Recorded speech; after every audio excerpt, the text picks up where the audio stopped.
According to a new class action lawsuit, some of the children that the current administration has been separating from their parents at the border are now being used as bait in an attempt to attract more people to deport.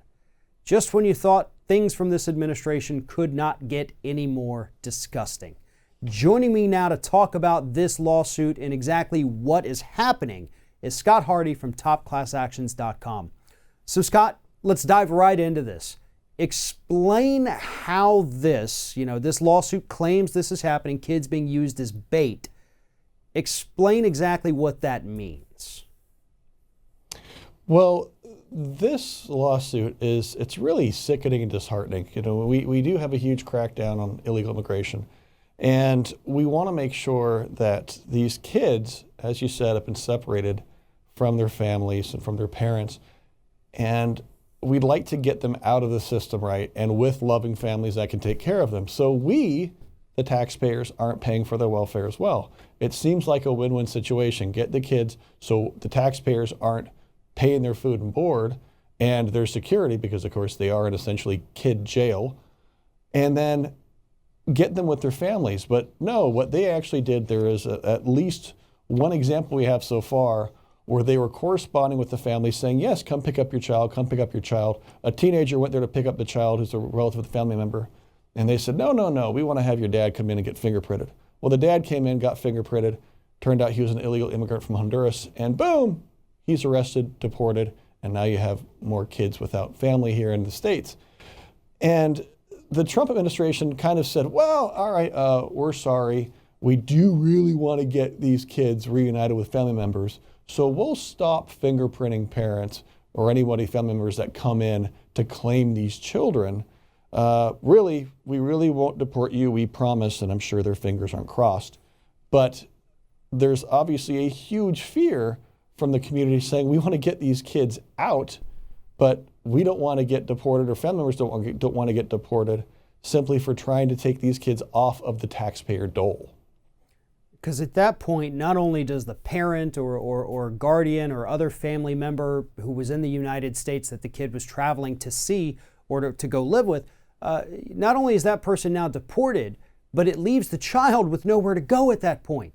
So the child stays in custody, the relative is deported, no problems get solved, and in fact, we've actually now created not just another humanitarian crisis, but another just general crisis of what do we do with these children because we just got rid of their only possible guardian. I mean, look, with regards to immigration and these child prisons and whatever else is happening down here, we have seen probably the worst of the worst from this administration on this particular issue. But to me, trying to lure in more people to deport by dangling the child and saying, look, we've got your kid. Don't you want to come get your kid? Come on, kid's right here, just take them. This is a new level of sickening that just crosses the line into just pure evil for me at this point. It really is, and we have to think, who profits from this, right? Because this isn't happening on accident. This isn't just for Trump's hardline stance on immigration. The private prison industry is profiting from it, because the more kids they release, the less they're able to charge the federal government.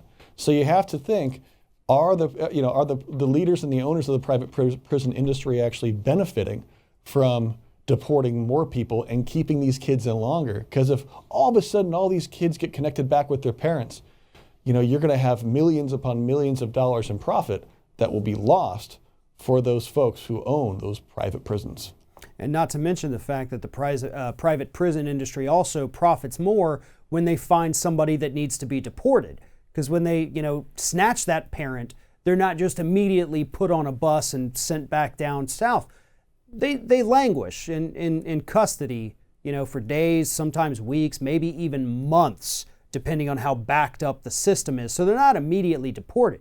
They get to go fill another cell in one of these private prisons who are profiting huge off of this manufactured crisis that we have in fact created on our own soil at this point.